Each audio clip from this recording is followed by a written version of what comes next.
আসসালামু আলাইকুম। আমি জারা করে তোমাদের স্বাগত। আজকে আমরা চতুর্থ শ্রেণী প্রাথমিক বিজ্ঞান বইয়ের অধ্যায় ৯ আবহাওয়া এই অধ্যায়টি সম্পূর্ণ পড়ে এই অধ্যায়ে যতগুলো চক দেওয়া আছে সবগুলো চকের সমাধান করব এবং এই অধ্যায়ের অনুশীলনী ১ থেকে ৪ পর্যন্ত সমাধান করব।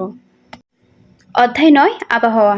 দিনের শুরুতে আমরা আমাদের দৈনন্দিন কাজের পরিকল্পনা করে থাকি।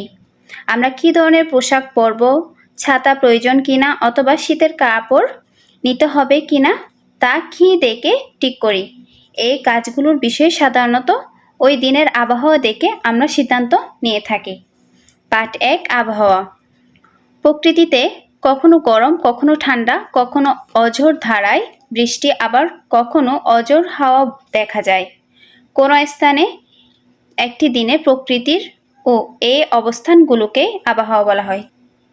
এখানে নিচে ৩টি ছবি দেওয়া আছে। বলা হয়েছে আজকের দিনটি কেমন তা আমরা কিভাবে বুঝি। ছবি দেখে বোঝা যাচ্ছে রৌদ্রোজ্জ্বল দিন এটি। দ্বিতীয় ছবিটি হচ্ছে বৃষ্টির দিন। তৃতীয় ছবিটি হচ্ছে শীতের দিন। ১১০ পৃষ্ঠায় একটি চক দেওয়া আছে, আমরা এই চকটির সমাধান করব। ছবিতে আবহাওয়া কেমন। ১ নং ছবির বৈশিষ্ট্যগুলো দেওয়া আছে। প্রখর সূর্যতাপ, পরিষ্কার আকাশ, যেটি আমরা দেখতে পাচ্ছি, প্রখর সূর্যতাপ এবং পরিষ্কার আকাশ।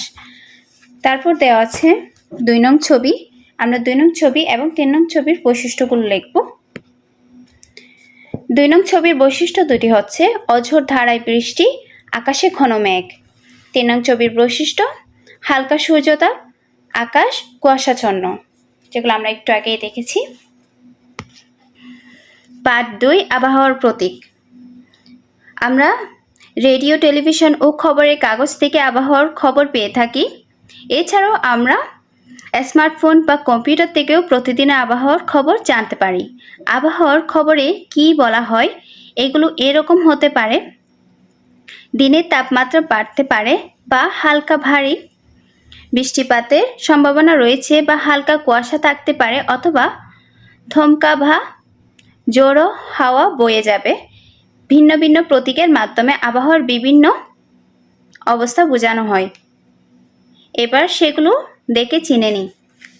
এখানে প্রতীকগুলো দেওয়া আছে, এগুলো দেখে আমরা বুঝে নেব কোন আবহাওয়া দ্বারা কি বোঝাচ্ছে। এটা হচ্ছে রৌদ্রোজ্জ্বল আবহাওয়ার প্রতীক, আর এটা হচ্ছে আংশিক মেঘাচ্ছন্ন আবহাওয়ার প্রতীক। এটা হচ্ছে বর্ষণমুখর, আর এটা হচ্ছে বজ্রপাত বৃষ্টি আবহাওয়ার প্রতীক। এখানে দেওয়া আছে নিচের চকে দেওয়া প্রতীক ও তাপমাত্রা দেখে আবহাওয়ার অবস্থান শনাক্ত করে লিখি। কাজটি নিয়ে সহপাঠীর সাথে আলোচনা করি। একটি উদাহরণস্বরূপ দেওয়া আছে প্রতীক এবং তাপমাত্রা। আবহাওয়ার বর্ণনা: আকাশ আংশিক মেঘাচ্ছন্ন, তারপর হচ্ছে দিনের গরম অনুভূত হবে, যেগুলো আবহাওয়ার প্রতীকের মাধ্যমে বোঝানো হয়েছে। আমরা নিচের দুটি লিখব আবহাওয়ার বর্ণনাগুলো। আবহাওয়ার দ্বিতীয় প্রতীকটির মাধ্যমে বোঝানো হয়েছে আকাশ মেঘাচ্ছন্ন থাকবে, তারপর হচ্ছে বৃষ্টিপাত হবে।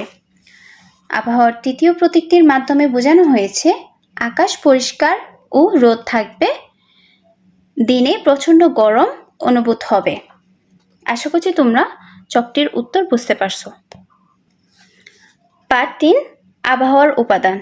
আবহাওয়ার উপাদান বলতে আমরা বুঝি আমাদের চারপাশে কোন কোন বিষয়গুলো আবহাওয়াকে প্রভাবিত করে। এই উপাদানগুলো হলো প্রধানত তাপমাত্রা, আর্দ্রতা, বায়ু প্রবাহ, বৃষ্টিপাত, অক্ষাংশ, দ্রাঘিমাংশ, বায়ুচাপ, মেঘের অবস্থা ইত্যাদি।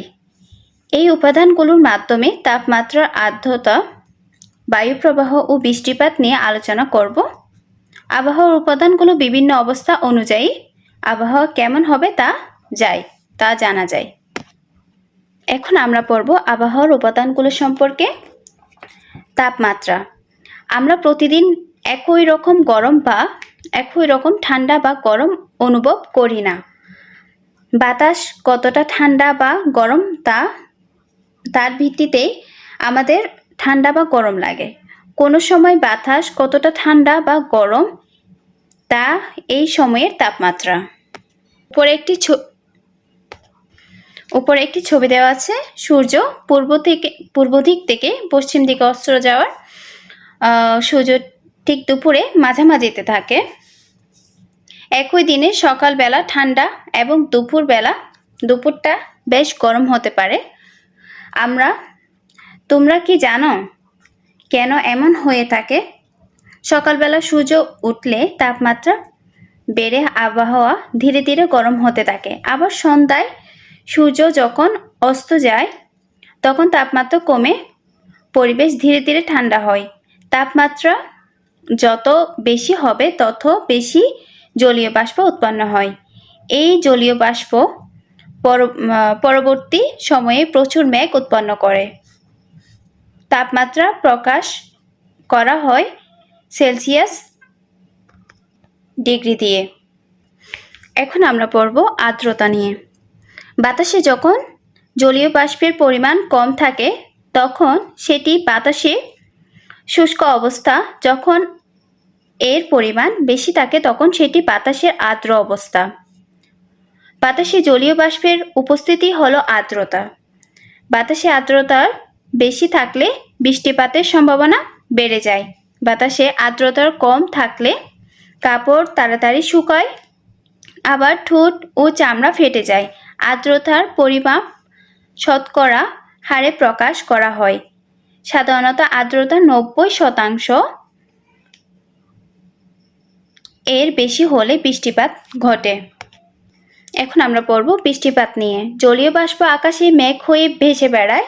তাপমাত্রা ও বায়ুচাপের প্রভাবে ঠান্ডা হয়ে এই মেঘ বৃষ্টি হয়ে ভূপৃষ্ঠে নেমে আসে।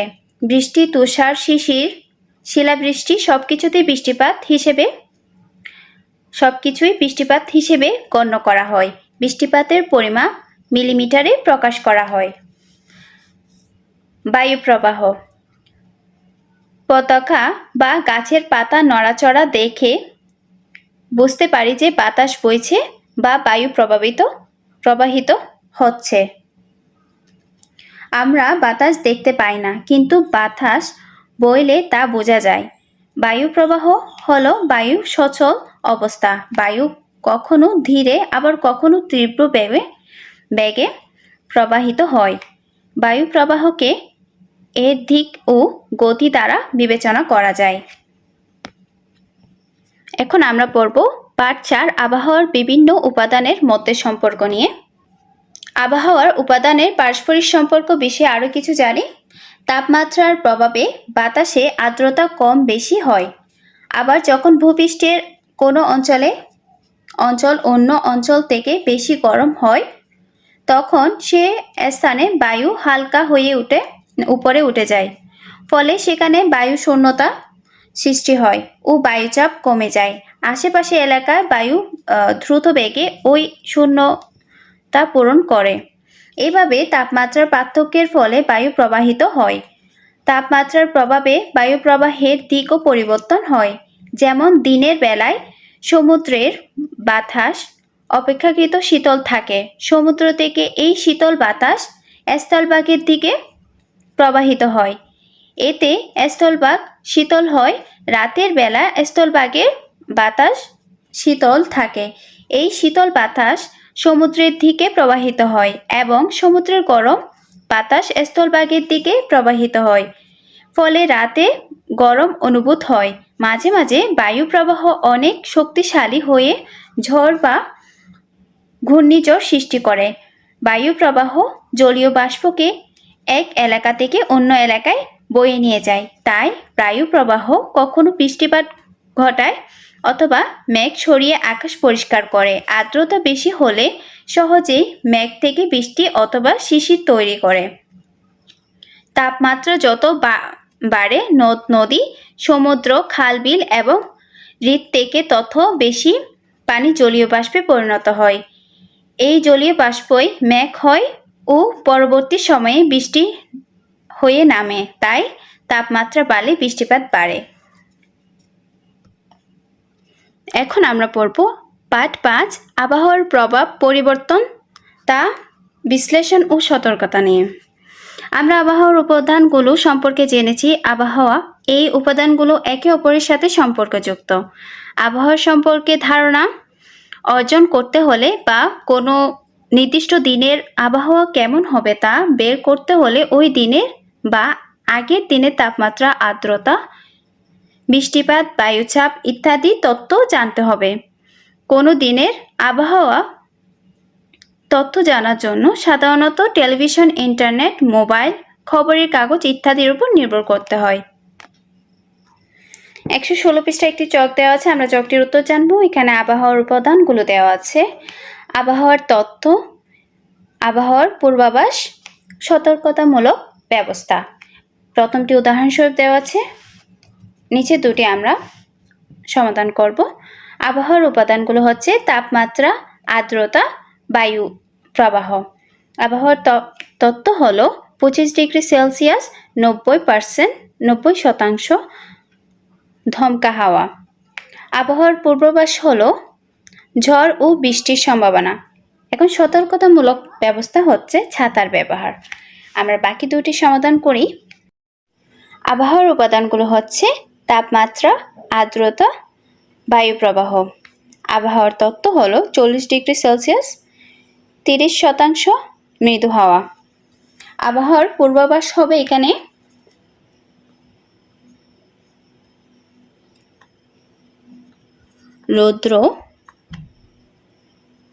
রৌদ্রোজ্জ্বল,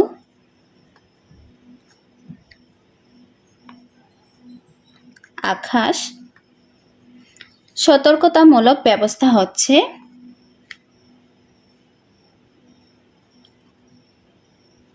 ছাতা বা টুপি ব্যবহার।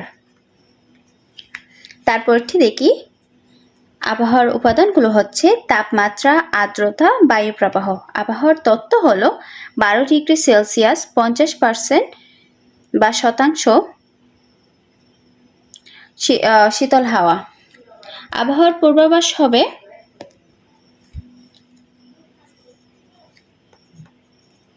কুয়াশাচ্ছন্ন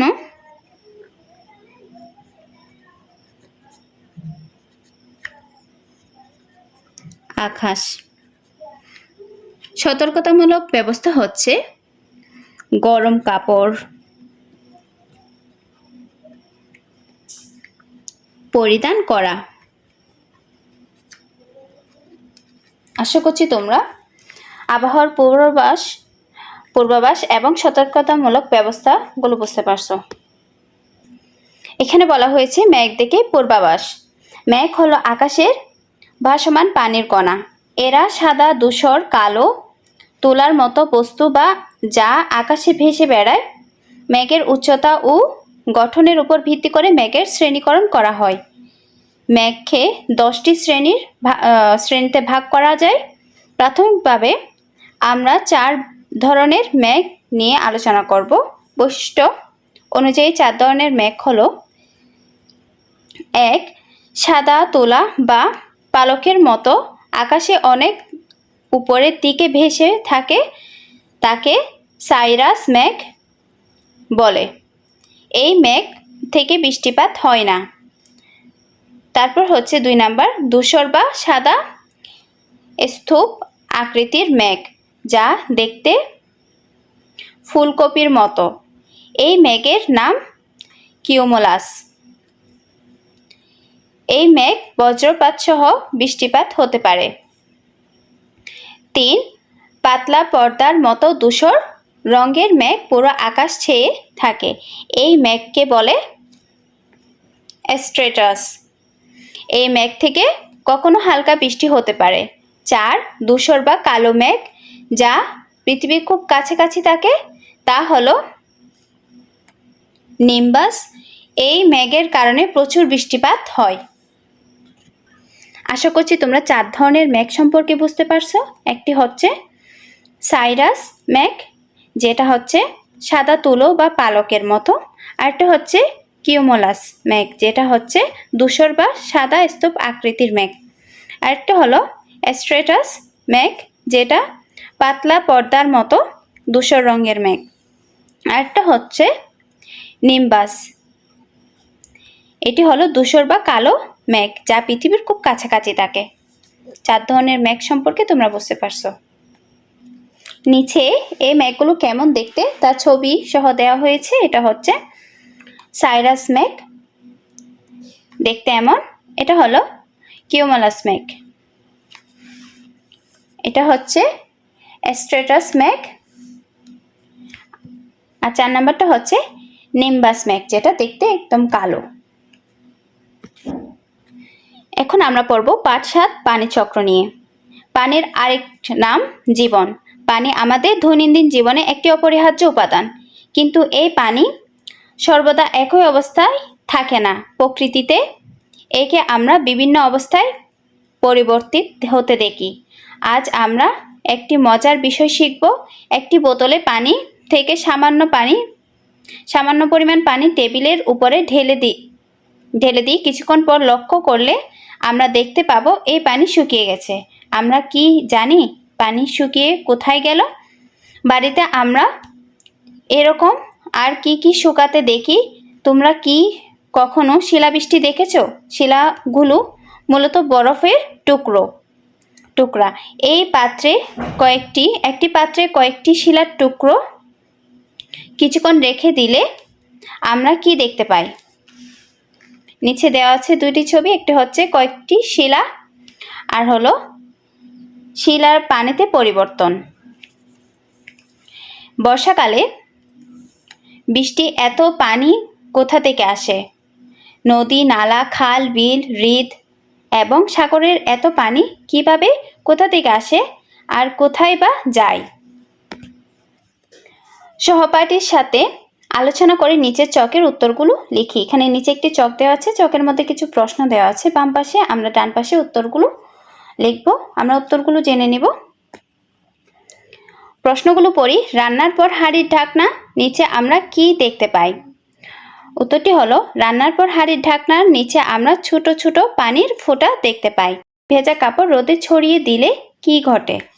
উত্তরটি হলো ভেজা কাপড় রোদে ছড়িয়ে দিলে রোদের তাপে পানি বাষ্পীভূত হয়ে কাপড় শুকিয়ে যায়। তারপরে প্রশ্নটি হচ্ছে শিলাবৃষ্টির বরফ টুকরোগুলো মাটিতে পড়লে কিছুক্ষণ পর কি হয়? উত্তরটি হলো শিলাবৃষ্টির বরফ টুকরাগুলো মাটিতে পড়লে কিছুক্ষণ পর পানিতে পরিণত হয়। তারপরে প্রশ্নটি হচ্ছে গরমকালে খাল, বিল, পুকুরের পানি কেন কমে যায়? উত্তরটি হলো সূর্যের অধিক তাপে পানির অধিক বাষ্পীভূত হয় বলে গরমকালে খাল, বিল, পুকুরের পানি কমে যায়। তারপরে প্রশ্নটি হচ্ছে বর্ষাকালে বৃষ্টি এত পানি কোথা থেকে আসে? উত্তরটি হলো বর্ষাকালে বৃষ্টির এত পানি মেঘ থেকে আসে। অনুশীলনে 1-এ বলা হয়েছে সঠিক উত্তরে ঠিক চিহ্ন দাও বা দি। এখানে আমরা সঠিক উত্তরগুলোতে টিক চিহ্ন দিব। ক নং, নিচে কোনটি আবহাওয়ার উপাদান নয়? 1 তাপমাত্রা, 2 আর্দ্রতা, 3 বায়ু প্রবাহ, 4 পূর্ণিমা। সঠিক উত্তরটি হলো 4 পূর্ণিমা। খ কোনো পদার্থ তরল থেকে বাষ্পে পরিণত হওয়ার প্রক্রিয়াকে কি বলা হয়? 1 বাষ্পীভবন, 2 ঘনীভবন, 3 বাষ্পীকরণ, 4 তরলীকরণ। সঠিক উত্তরটি হলো 1 বাষ্পীভবন। গ পানিকে তাপ দিলে বাষ্প হয়ে উড়ে যায়। এখানে কি ঘটে? 1 বাষ্পীভবন, 2 ঘনীভবন, 3 বাষ্পীকরণ, 4 তাপ শোষণ। সঠিক উত্তরটি হলো 1 বাষ্পীভবন। আশা করছি তোমরা 1 নং-এ সঠিক উত্তরগুলো বুঝতে পারছো।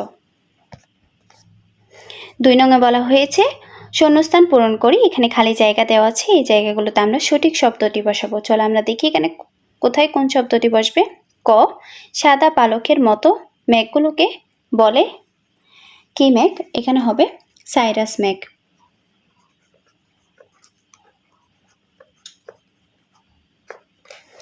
খ বাতাসে আর্দ্রতা বেশি থাকলে বৃষ্টিপাতের সম্ভাবনা বেড়ে যায়। কেন হবে বেড়ে যায়? গ কুয়াশা গাছের পাতার সংস্পর্শে এসে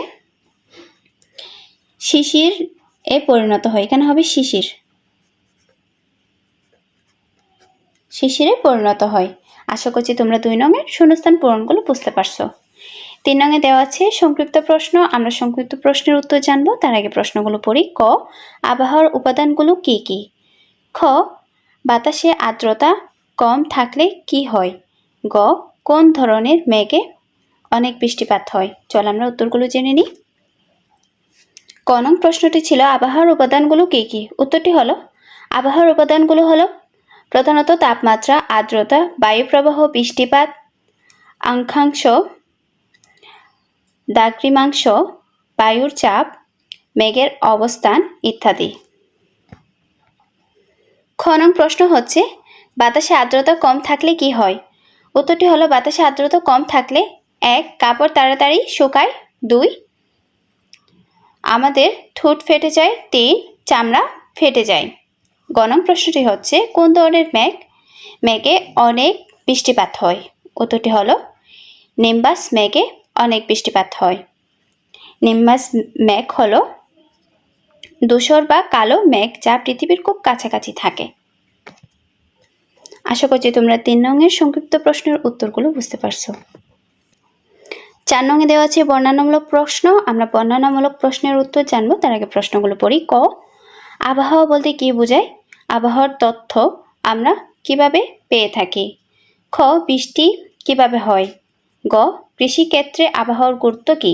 চল আমরা উত্তরগুলো জেনে নিই। ক নং প্রশ্নটি ছিল আবহাওয়া বলতে কি বোঝায়? আবহাওয়ার তথ্য আমরা কিভাবে পেয়ে থাকি? উত্তরটি হলো আবহাওয়া হলো নির্দিষ্ট স্থানে কোনো নির্দিষ্ট দিনে আকাশের অবস্থা, বায়ু তাপমাত্রা, আর্দ্রতা, বৃষ্টিপাত, বায়ুপ্রবাহ ইত্যাদি সামগ্রিক প্রকাশ। আমরা রেডিও, টেলিভিশন ও খবরের কাগজ থেকে আবহাওয়ার তথ্য পেয়ে থাকি। এছাড়াও আমরা স্মার্টফোন বা কম্পিউটার থেকেও প্রতিদিনের আবহাওয়ার তথ্য জানতে পারি। খ নং প্রশ্নটি হচ্ছে বৃষ্টি কিভাবে হয়? এর উত্তরটি হলো ভূপৃষ্ঠের পানি সূর্যের তাপে বাষ্পীভূত হয়ে জলীয় বাষ্পে পরিণত হয়। এই জলীয় বাষ্প উপরে ঠান্ডা সংস্পর্শে এসে মেঘ তৈরি করে। মেঘের ছোট ছোট পানির কণাগুলো মিলে বড় পানির কণা তৈরি হয়। বড় পানির কণাগুলো ভারী, তাই বাতাসে ভেসে বেড়াতে পারে না। ফোঁটা ফোঁটা পানি হয়ে নিচে নেমে আসে, এটাই বৃষ্টি। তারপর প্রশ্ন হচ্ছে কৃষিক্ষেত্রে আবহাওয়ার গুরুত্ব কি? উত্তরটি হলো কৃষিক্ষেত্রে আবহাওয়ার গুরুত্ব খুব গুরুত্বপূর্ণ ভূমিকা পালন করে। পর্যাপ্ত ফসল উৎপাদনের জন্য বৃষ্টির ভূমিকা অপরিসীম। বৃষ্টি হলে ফসল ভালোভাবে বেড়ে ওঠে। রোদ থাকলে গাছ খাবার তৈরি করতে পারে। আবার অতিরিক্ত গরম বা ঠান্ডা হলে ফসল নষ্ট হয়ে যায়। ঝড় বন্যা হলে জমি ও গাছপালার ক্ষতি হয়। তাই কৃষকরা আবহাওয়ার খবর জেনে ফসল লাগায় ও যত্ন নেয়। আশা করছি তোমরা 4 নংয়ের বর্ণনামূলক প্রশ্নের উত্তরগুলো বুঝতে পারছো। আর আমার ভিডিও ভালো লেগে থাকলে আমাকে সাপোর্ট করবা।